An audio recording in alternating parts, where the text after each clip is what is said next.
What if I were to ask you what you think are the best motorcycles on the market right now? A lot of riders are constantly chasing the latest trend based on hype, reputation, looks, and spec sheets, when they really should be looking at other factors that matter far more. More on that in a bit. Today, we're counting down the 15 Japanese motorcycles that engineers absolutely nailed. And please watch until the end because some of the bikes on this list are bound to raise some eyebrows. We believe these are all excellent Japanese motorcycles that are setting impressive standards without getting all the attention they truly deserve. Let's get right into it. Number 15. Yamaha YZF-R1. Alright, hear us out on this one. Number 15 is the Yamaha YZF-R1. You're probably wondering why we are starting out with this one, out of all the bikes. Yes, putting a leader bike on a list about reliability and durability probably made you do a double take. Most people think of bikes like this as fragile, high-maintenance toys that go hard at it in the beginning and then die young. That reputation is valid to an extent. But hold on, the R1 doesn't fully fit that stereotype. Yamaha didn't just chase peak horsepower here. They built the R1 around control, balance, and consistency. The crossplane engine isn't only about that famous sound. It smooths power delivery, reduces shock to the drivetrain, and puts less stress on internal components when the bike is pushed hard. That matters over time. When properly maintained, R1s have proven to be remarkably stable long-term machines. Engines hold together, cooling systems work, electronics are mature and predictable. Riders track them, ride them hard, and still rack up serious miles without major setbacks. Is this a beginner bike? No. And if you're lazy and ignore maintenance, it will definitely let you know. But for what it is, the R1 consistently outperforms many rivals in durability under proper use. And if this first pick made you pause, the next one might make you argue out loud. Number 14. Suzuki Hayabusa. Number 14 is the Suzuki Hayabusa, and yes, we're guessing this one is a surprise pick for a lot of people as well. But let us explain. Most riders think of the Hayabusa as nothing more than a straight-line missile, a bike built for ego, speedruns, and internet clips. Something fast, heavy, and supposedly not built to last. But that reputation misses what Suzuki actually did here. Underneath the wild bodywork is one of the most overbuilt engines ever put in a production motorcycle.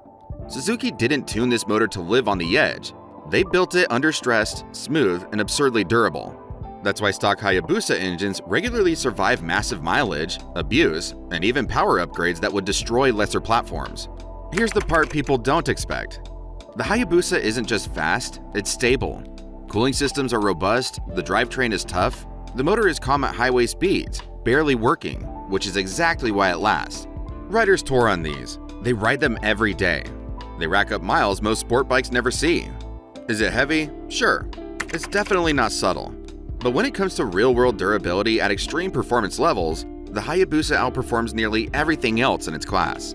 And if you've owned the first two we've discussed, or still do, drop a comment and share your experience. And please consider saving and sharing this video with a friend. And subscribe as well if you haven't already done so. Thank you. Moving on with the list, here's another curveball for you to think about. Number 13. Honda CBR600RR. You hear this name and you're probably thinking, isn't the 600 class dead? Well, you're only partially correct. Let us explain. Sales are down, riders moved on to other machines, and everyone says supersports don't make sense anymore. And yet, Honda still builds this bike. So why is that the case? What's actually going on here? The CBR600RR isn't here because it's the fastest or the flashiest. It's here because Honda engineered it to survive consistent use. The engine is tight, balanced, and famously hard to break. Riders track these bikes, rev them relentlessly, and they still remain reliable year after year. That's not an accident, that's conservative engineering done right. While rivals chase peak numbers and razor-thin margins, Honda focused on stability. Cooling works, electronics behave, the chassis doesn't punish you for riding hard. Everything feels cohesive, not stressed. That's why older CBR600RRs are still everywhere, still running, still being ridden hard. Number 12. Yamaha XSR900. Do you often judge a book by its cover? If you do that with motorcycles, it can sometimes lead you down the wrong path. Most people judge a bike like the Yamaha XSR900 in the first 3 seconds, and they usually get wrong. They see the retro lines, the clean bodywork, the throwback look, and assume it's all about style. Something built to look cool in photos, not something meant to be ridden hard for years. But that hides how impressive this motorcycle really is. Underneath the classic design sits one of Yamaha's most thoroughly proven modern platforms. The engine has already lived a long, hard life with other models, and it shows here in the best possible way. Power comes on smoothly, without spikes or panic. It doesn't feel like it's straining to impress you. It just works, mile after mile. What makes the XSR900 special is how finished it feels. The chassis doesn't fight you, the electronics don't surprise you, nothing feels experimental or rushed. You can ride it aggressively, commute on it all week, or ignore it for days, and it never feels temperamental. This bike proves that durability doesn't have to look boring. Yamaha managed to hide serious engineering behind timeless design, and that's exactly why the XSR900 earns its spot here. Number 11. Kawasaki Z900. Speaking of judging something by its cover, this is one of those bikes people write off the moment they see the price tag. In a class full of sharp-edged, high-strung naked bikes trying to feel exotic, the Z900 does something different. It stays calm. Kawasaki built this motorcycle at a time when everything else was chasing numbers and bragging rights, and instead asked a simpler question: what actually holds up after years of riding? The engine is big, smooth, and deliberately not stressed. You don't have to wring its neck to make it move. At highway speed, it feels like it's barely awake. It's not laziness, that's longevity. Less strain, less heat, less wear over time. The rest of the bike follows the same philosophy: stable chassis, predictable fueling, electronics that help without getting in the way. Nothing feels rushed or experimental. You ride it hard, you commute on it, you forget about it, and it picks up right where you left off. Number 10. Suzuki DR-Z400S. How many modern motorcycles could be dropped, tipped over, ignored for weeks, and still fire up like nothing happened? That question is the reason the DR-Z400S still exists. This bike comes from a time when motorcycles were built to be used, not explained. No screens to fail, no modes to scroll through, just a tough engine, a simple frame, and the assumption that you'd ride it somewhere uncomfortable and then ride it home. By today's standard, the DR-Z is basic. The engine isn't chasing power numbers or razor-thin tolerances. It runs cool, delivers steady torque, and handles heat, dirt, and hard riding without complaining. Nothing here feels fragile or rushed. What really separates the DR-Z400S is trust. Riders take these far from pavement and far from help, and they don't worry about it. Maintenance is straightforward, parts are everywhere, and the bike doesn't punish you for using it the way it's meant to be used. Number 9. Honda Rebel 500. How many motorcycles can you recommend to almost anyone and genuinely not worry about it afterward? Not many. Here's one. We're gonna nominate the Honda Rebel 500. It doesn't try to impress you in the first 5 minutes. It doesn't overwhelm you with features or demand a learning curve.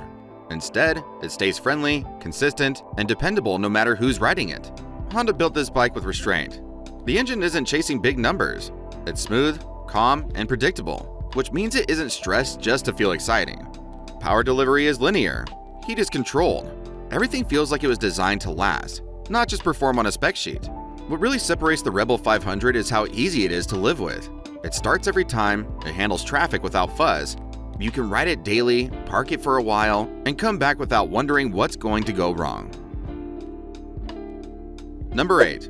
Kawasaki Ninja 400. How many sport bikes can you ride flat out every day without feeling like you're slowly killing it? The answer to that question explains why the Ninja 400 is still the benchmark. While other small sport bikes chase aggressive styling and razor-thin tolerances, Kawasaki focused on something far more useful: a light, balanced machine that can stay durable and reliable. This bike gets all kind of usage: track days, commuting, beginners learning the ropes, experienced riders ringing it out just for fun. And through all of that, it holds together. Power delivery is smooth and usable, not spiky. The engine isn't stressed just to hit a headline number, which is why it stays consistent mile after mile. The chassis plays a huge role too. It's stable, predictable, and forgiving without feeling dull. Mistakes don't turn into disasters. You can push it, learn on it, and trust it to behave the same way tomorrow. And that's the uncomfortable truth for a lot of bigger, flashier sport bikes. If they were this usable and this tough, the Ninja 400 wouldn't still be embarrassing them year after year.